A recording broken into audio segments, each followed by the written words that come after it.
Welcome to the New Discovery Christian Podcast, where you'll find Bible messaging and sermons that will encourage, uplift, and challenge you to a godlier life. Join our community and become inspired to continue living a God-directed life. Welcome again to the New Discovery Podcast. I'm Kyle, your host, and I got Parker, co-host, with me today. So we're going to be jumping into the Bible, and the topic is going to be on money, just generally about money, finances, and having a lot, having less. What does that mean? What is the optimal kind of outlook in the Bible? Some people may not know that. And one thing that's interesting is Jesus talked more about money than he did about heaven. So keep that in context. It's a really important topic. So, and usually it's not talked about a lot of times in a lot of different scriptures about money. So maybe you've heard something about tithing, and we could dive into that to a certain degree, but that's just one aspect when it comes to finances. So we're going to do like we kind of usually do sometimes on here. We're going to just go through a bunch of scripture between me and Parker. I'm going to read through them. And then after that, we're just going to kind of break down from kind of our impression after reading it.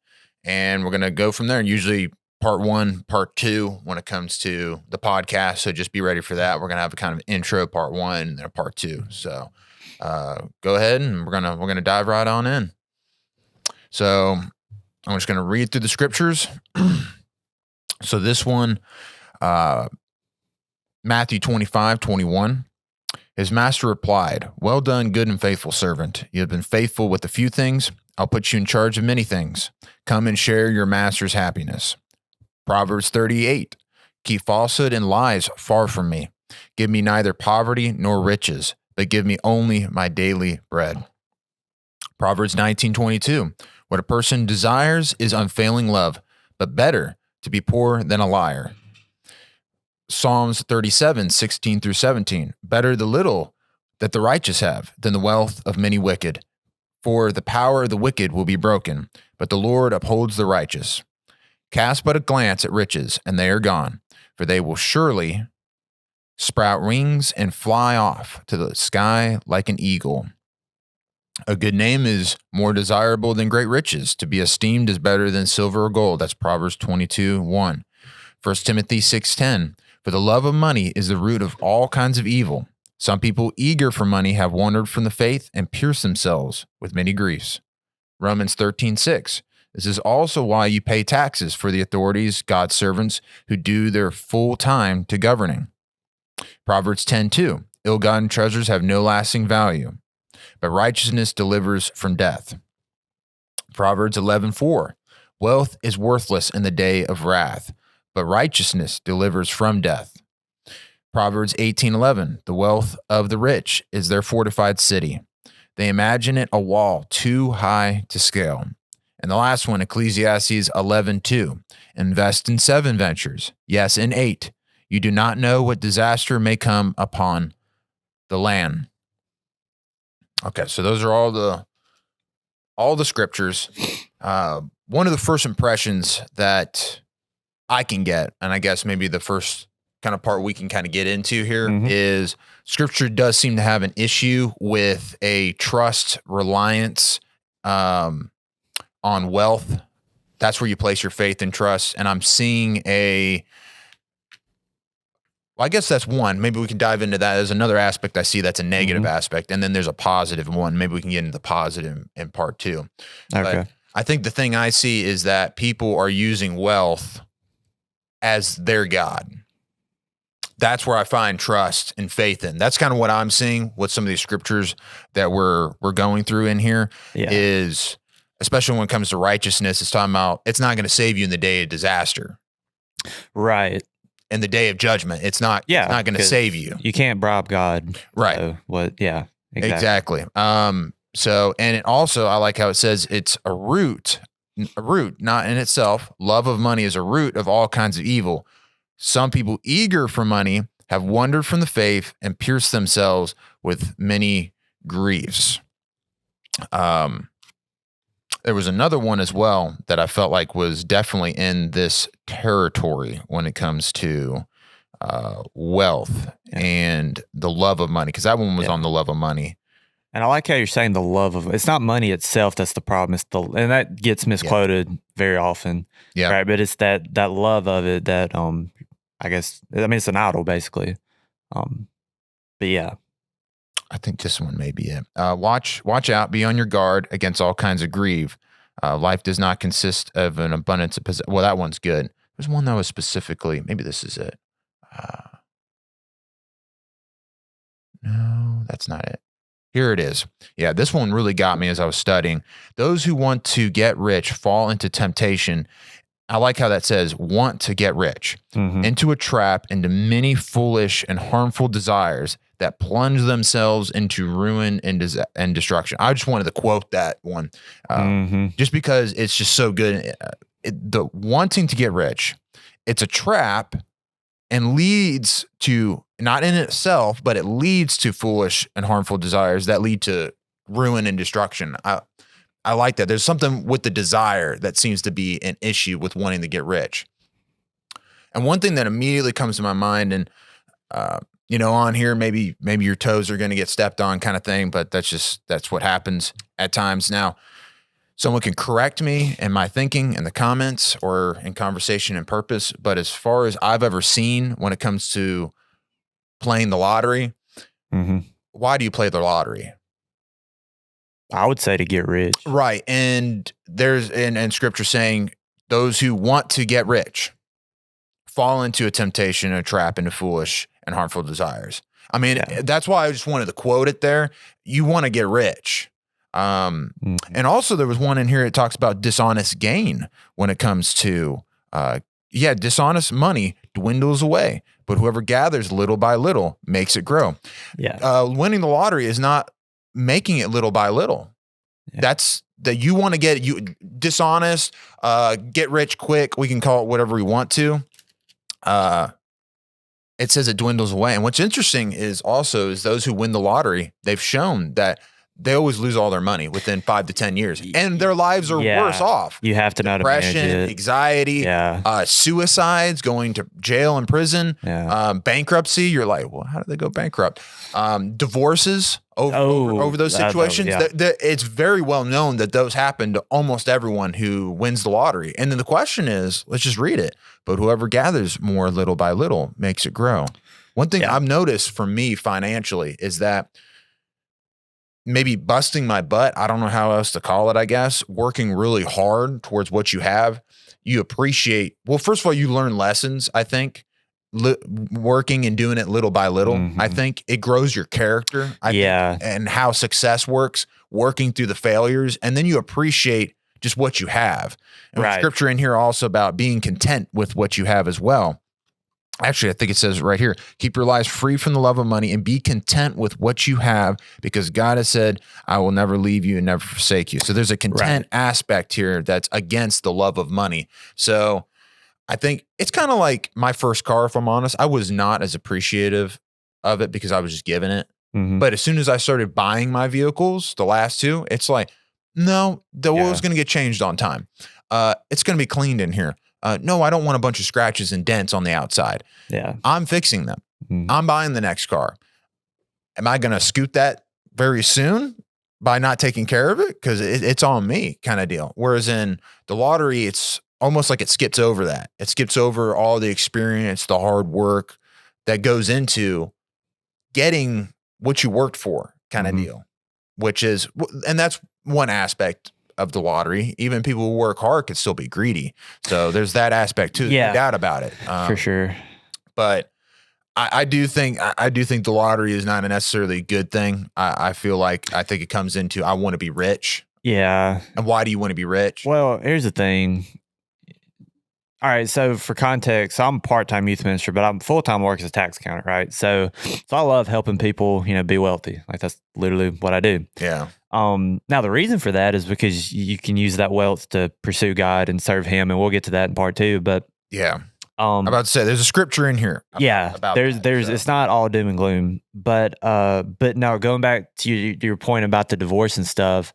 So I think money problems is like the number one reason for most divorces. I don't have it's the number one in the list. Yeah, I don't have I can't you can probably fact check me on that, but I do remember. So there's, I remember talking to some lawyers one time, and these are just people that worked in the same building as we did, or as we do.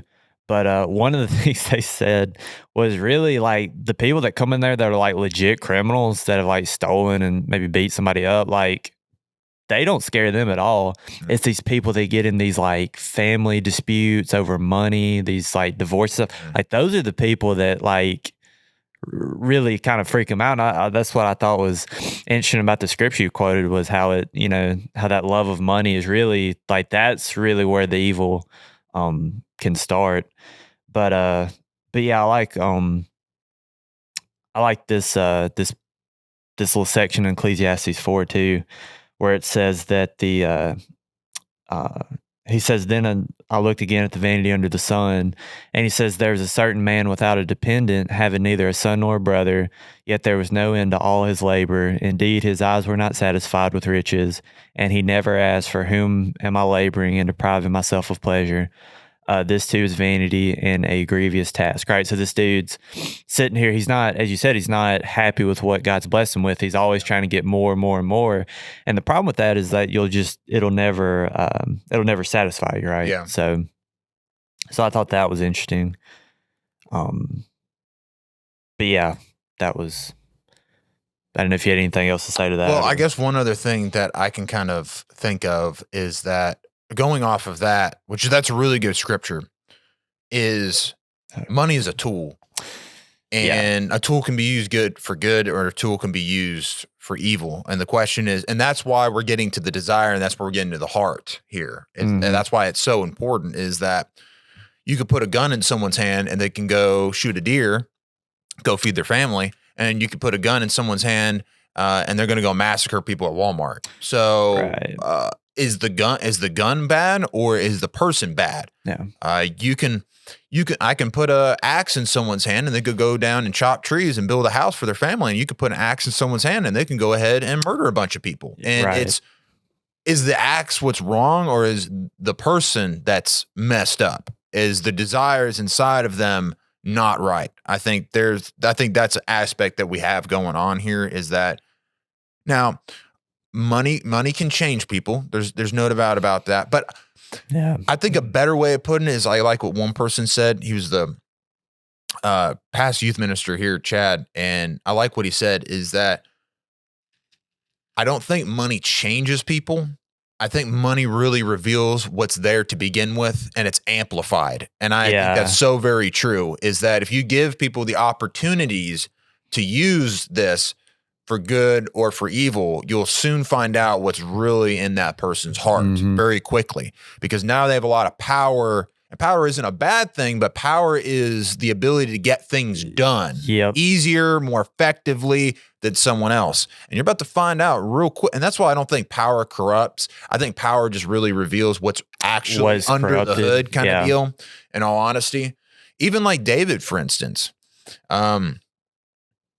just taking power and money, it may be a slight detour we get back. But I think it's important, though, is that he had all this money and wealth and power. Compare him to what he did. And mostly, you look at it, he is a man after God's heart. He's busting his butt. He's seeking right. You just read the Psalms. He's seeking righteousness. He's seeking wisdom. He wants to glorify and honor God. He talks about glorifying him in the temple and worship among people. And you're like, whoa, man. That's what he's using with all this power, his resources, to set up the temple. It says for his son Solomon, who's going to build it, instead of, let's just accumulate all this stuff so my mansion can get bigger, my chariots can get bigger, more horses. It's like, he could have done all that, but it's not to say he didn't have a lot of finances. I'm sure he didn't live in a little mud hut, I'm sure. But you see what he did with all of that. He wants to glorify and honor God, and what greatness just happened in that period. Mm-hmm. Now, he can fall short with that power, like with Bathsheba. So he had an opportunity to do that with his power, into finances and money and all goes along with that. And look what he did. Now someone say, oh my gosh, look what he did. Well, if you had that opportunity, is that so easy for you to say, no, I'm not tempted if I had all that money? No, would never. Well, what do you do now with your money? Right. That's the question. On a small scale, what do you do right now? Are you glorifying, honoring God and exalting him with your money, honoring him as scripture says? Or are you mostly, I just want to do what I want to do? Well, we have a good example with the other kings that come after him of what he does. Saul's a great example. Then just start getting into the other kings after Solomon. Even Solomon, look what he did with his wealth towards the end, building idols and just accumulating a bunch of wives and chariots, it said, and scripture says not to do that. It says not to accumulate chariots. It specifically says don't go get Egyptian chariots, and the scripture says, he went down and got Egyptian chariots. It put it in order. Yeah, it was like, dang, dude. He's just literally checking off the list. Yeah, you literally could have gotten it somewhere else. You just intentionally went and got it from there. And so that's one of those things that says not to accumulate a bunch of wealth, and that's what he did. And so just getting to get. And I say all that to say this is that the money is a tool. It's not right. It's not that's where greed gets in. It's just, I want more because I want more for the sake of more. Exactly. You're getting, like you said, because because money itself isn't, like, being wealthy is not the problem, right? Because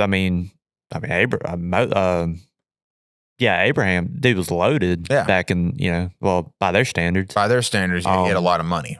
Yeah, so it's not that, and God blesses some people with that. And we can get the second part on, why that might be. But, but like you said, it's the greed that's the problem, right? It's the pursuit of money for the sake of having money. It's not the pursuit of money for the sake of honoring God, if that makes sense. And the thing is there's no goals, there's no end goal besides just more. And the thing is that goes against a sense of meaning and purpose. It's like, and I'm tying this back to the scripture that you just read. Yeah. Is that it's not going to anything besides just money. It's just being stored, and it's just for what? Now, if you have a family, it's like, build a home. Build some fields for my family. We can do some things as a family. I could help the poor. I can help people in my community. I could be someone like a pillar in my community to help people. It talks about how the centurion in the New Testament, when Jesus heals his servant, it talks about, the Jews were like, hey, help this guy out. He's like, he helped us. And if I'm not incorrect, it says he helped them build his synagogue, I think, or maybe it's an assumption. I need to go back and look at that.